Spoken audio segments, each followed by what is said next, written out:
Istilah Islamic Science dan Arabic Astronomy yang dipakai dalam tulisan ini perlu dijelaskan terlebih dahulu. Islamic Science yang dimaksud di sini adalah disiplin-disiplin ilmu pengetahuan yang dikembangkan dalam peradaban Islam, namun tidak termasuk dalam rumputan keilmuan yang dalam bahasa Arab dinamakan ilmu-ilmu keislaman. Yang disebut terakhir ini biasanya berurusan murni dengan masalah keagamaan dan pemikiran Islam, dan karenanya tidak dibahas dalam tulisan ini. Adapun Islamic Science yang menjadi perhatian di sini adalah ilmu-ilmu yang pada zaman dahulu digolongkan ke dalam kategori ilmu-ilmu asing, ilmu-ilmu akliyah ataupun ilmu-ilmu falsafi yang tidak menunjuk ilmu-ilmu agama seperti fikih, tafsir, dan sebagainya yang dikenal sebagai al-ulum al-naqliyah. Oleh karena itu, istilah Islamik di sini dalam pengertian yang lebih luas, yakni Islam sebagai peradaban dan bukan sekedar agama. Tanpa sengaja, pada tahun 1957, di saat ia tengah meneliti karya astronomi Cooper tentang perputaran benda-benda langit, Otto menemukan kesamaan yang amat persis antara model pergerakan bulan yang dikemukakan oleh Cooper dengan yang digambarkan oleh Ibnu Shatir. Meski ia sendiri tidak mengerti bahasa Arab, Otto dengan jelas dapat melihat betapa diagram yang dibuat oleh Cooper dalam bukunya De Revolutionibus Orbium Collection itu betul-betul identik dengan diagram yang terdapat dalam kitab Nihayat As-Sul fi Tashih al-Usul karya Ibnu Asyatir. Edward adalah guru besar matematika di American University of Beirut yang menunjukkan itu kepada Otto. Temuan Edward pun tidak sengaja karena terjadi ketika ia sedang melakukan penelitian di perpustakaan Oxford. Hasilnya, dari serangkaian diskusi yang menyertainya, terbitlah artikel ilmiah berjudul The Solar and Lunar Theory of Ibnu Asyatir, yakni teori Ibnu Asyatir mengenai pergerakan matahari dan bulan, sebuah model Cooper sebelum zaman Chopper yang ditulis oleh Victor Roberts.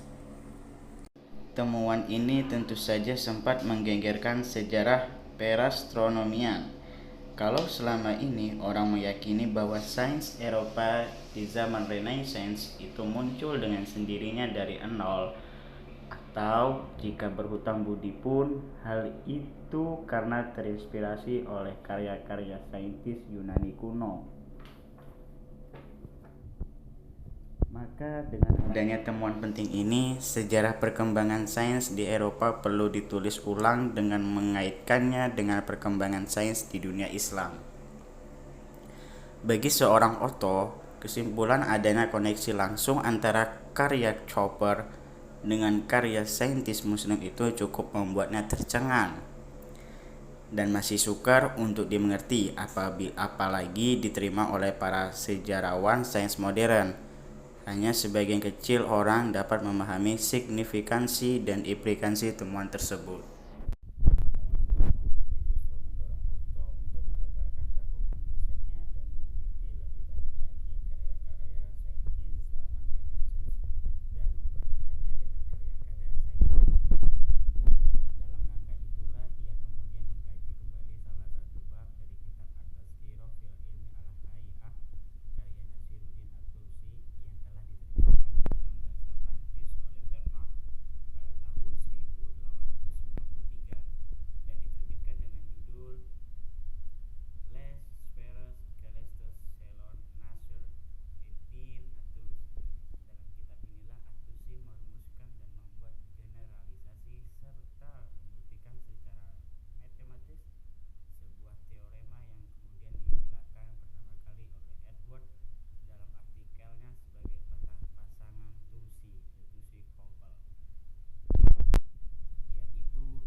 latitude planet-planet. Latar belakang lahirnya teorema ini oleh Attusi sendiri tidak dinyatakan secara eksplisit dan karenanya tidak pula diisyaratkan oleh Karl de Vaux maupun oleh Otto yang memang tidak membaca karya asli Attusi dalam bahasa Arabnya. Pasangan Attusi dalam dua tanda petik menawarkan solusi untuk persoalan bagaimana menghasilkan gerak lurus dari gabungan sejumlah gerak melingkar atau berputar. Ini dilukiskan dalam bentuk gerakan dua buah bola atau sfera yang dalam literatur ilmu falak disebut al-kabiro wa as-sugiro, yakni lingkaran besar dan lingkaran kecil, di mana ukuran lingkaran yang satu 2 kali lebih besar berbanding ukuran lingkaran yang kedua, dan keduanya bersentuhan pada satu titik di dalam lingkaran yang besar. Apabila lingkaran yang besar bergerak dengan kecepatan tertentu, sedangkan lingkaran kecil di dalamnya pun bergerak dengan kecepatan 2 kali lipat kecepatan lingkaran besar ke arah yang berlawanan, maka titik persentuhan dua lingkaran tersebut kita dapati akan berayun sepanjang diameter lingkaran besar, sehingga terjadilah gerak lurus yang diinginkan. Pada sekitar tahun 1260 setelah berhasil memberikan pembuktian matematis untuk teorema ini, Attusi menggunakan solusinya ini untuk membangun model pergerakan bulan dan selanjutnya untuk menerangkan sifat pergerakan planet-planet yang jauh. Karl de Vaux yang menerjemahkan bab ini dari kitab Attusi kurang ke dalam bahasa Prancis akhirnya justru memberikan penilaian kurang positif terhadap sumbangan astronomi Arab.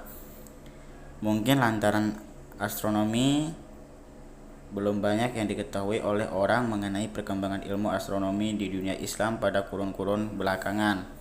Karl de Vaux pun dengan berani menyatakan bahwa para ilmuwan muslim tidak hanya kurang peduli kepada karya Ptolemeus, sebuah pernyataan negatif yang muncul dari ketidaktahuannya akan kritik-kritik saintis muslim terhadap astronomi Ptolemeus, akan tetapi masih menurut de Vaux juga tidak cukup cerdas untuk dapat melakukan transformasi ilmu astronomi serta masih terkesan rapuh dan remeh sehingga tidak bisa berkembang lebih jauh. Dari pernyataan dapat kita simpulkan bahwa Karl de Vaux tidak mampu mengapresiasi nilai pentingnya karya Attusi yang ia terjemahkan itu.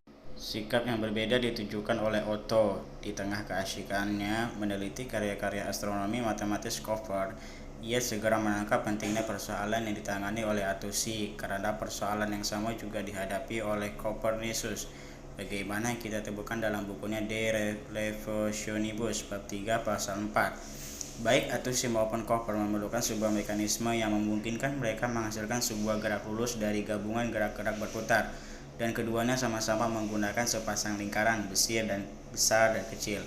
Namun ada satu perbedaan antara dua orang saintis ini. Attusi tahu betul bahwa apa yang dilakukannya adalah sesuatu yang baru, sebuah teorema yang ia perkenalkan untuk pertama kali pada tahun 1247 dan tahun 1260, yang belum pernah ada sebelumnya dan tidak terdapat dalam buku-buku astronomi Yunani. Sementara Koper diam-diam menggunakan teorema ini dan mengemukakan pembuktian yang persis sama tanpa menyebut sumbernya ataupun menyatakan bahwa ia sendiri yang menemukan solusi tersebut. Koper hanya mengatakan bahwa menurut Proclus dalam uraiannya atas buku Euclid, gerak lurus dapat diperoleh dari gerak putar. Namun siapapun yang membaca Proclus dengan teliti akan menangkap bahwa yang dibicarakan Proclus adalah garis-garis lengkung dan lurus yang dihasilkan oleh satu sama lain, dan bukan gerak berayun yang terhasil dari gerak putar sempurna yang diperlukan oleh Attusi maupun Koper untuk memecahkan persoalan astronomi tersebut di atas. Belakangan pada tahun 1973, Willi Harter menemukan ciri-ciri mencolok pada pembuktian Koper untuk teorema yang sama ketika membandingkan pembuktian Attusi yang diselesaikan pada tahun 1260 dengan pembuktian Koper yang diterbitkan pada tahun 1543. Willi Harter mendapati kedua pembuktian dua saintis ini menggunakan dua lambang huruf yang sama untuk menunjuk titik-titik geometris pada gambar lingkaran-lingkarannya. Maksudnya, jika Attusi menggunakan huruf alif untuk menunjuk satu titik, maka dalam diagramnya Koper menggunakan huruf Latin A. Demikian pula huruf B pada diagram Attusi menjadi huruf B pada diagram Koper. Hanya ada satu perbedaan, yaitu huruf Zeiss yang dipakai Attusi diganti Copernicus dengan huruf F. Maka berdasarkan kesamaan nambah-nambah huruf yang mereka gunakan, Willy Hartner lantas menyimpulkan bahwa Copernicus berkemungkinan besar memperoleh akses, yaitu mengetahui karya astronomi Attusi walaupun secara tidak langsung, karena sejauh yang kita ketahui Koper tidak mengerti bahasa Arab dan karya Attusi pun belum diterjemahkan ke dalam bahasa Latin. Menurut Willy Hartner, boleh jadi Koper menyuruh seorang yang paham bahasa Arab untuk membaca karya Attusi dan menjelaskan diagram tersebut kepadanya. Sementara ia mencatat dari situ, kemudian ia menyusun karyanya, yaitu De Revolutionibus. Setelah meneliti ulang hasil kerjaan Hartner, saya berdiri mengemukakan bukti untuk perbedaan lambang huruf yang terdapat pada dua diagram di atas. Dengan membandingkan sejumlah manuskrip Arab abad pertengahan, saya menemukan huruf Zai maupun Fa memang sering dipakai untuk menunjuk titik-titik geometris pada diagram. Dan ketika ditulis, dua huruf ini memang mudah sekali terutama bagi orang yang belum atau tidak biasa membaca naskah tulisan tangan. Maka berani saya katakan bahwa Koper adalah seorang yang duduk di sampingnya dalam kurung sebagai juru baca atau penerjemah telah keliru membaca huruf Z itu sebagai huruf Fa, sehingga Koper menulis huruf Fa pada diagramnya dan bukan huruf Z. Hal ini terpenting diungkapkan karena menyangkut proses penyaluran sebuah teks dari satu bahasa ke peradaban ke bahasa atau peradaban lain. Dan adanya kemiripan dan perbedaan ini juga menunjukkan mustahil itu semua terjadi sebab kebetulan atau Copernicus menemukan sendiri resolusinya. Maka jelaslah Koper tidak hanya berusaha memecahkan persoalan astronomi tersebut dengan pendekatan yang sama, akan tetapi juga menggunakan teorema yang telah diciptakan oleh Attusi sekitar 300 tahun sebelumnya, serta mengemukakan pembuktian yang hampir sama sekali tidak berbeda dengan cara pembuktian Attusi, bahkan dengan titik-titik geometris yang dilambangkan dengan huruf-huruf yang sama kecuali satu huruf tadi. Teorema kedua yang mungkin juga menginspirasi Koper sedikit lebih halus walaupun cukup sederhana. Saya menjulukinya lemma al-Urdi dari nama pengusulnya, yaitu Muayyad ad-Din al-Urdi. Teorema yang sangat mirip kita temukan 3 sesudahnya dalam karya Koper. Satu-satunya peradaban adalah bahwa dalam karya al-Urdi, teorema tersebut secara sadar dinyatakan sebagai teorema baru dan disertai dengan bukti matematika formal yang lengkap. Sementara dalam karya Koper, teorema itu tampaknya dicomot saja tanpa diberikan tanpa pembuktian. Muayyaduddin al-Urdi adalah seorang astronom insinyur yang keahliannya mendorong Attusi untuk memintanya bekerja membangun peralatan observatorium di kota Maragha.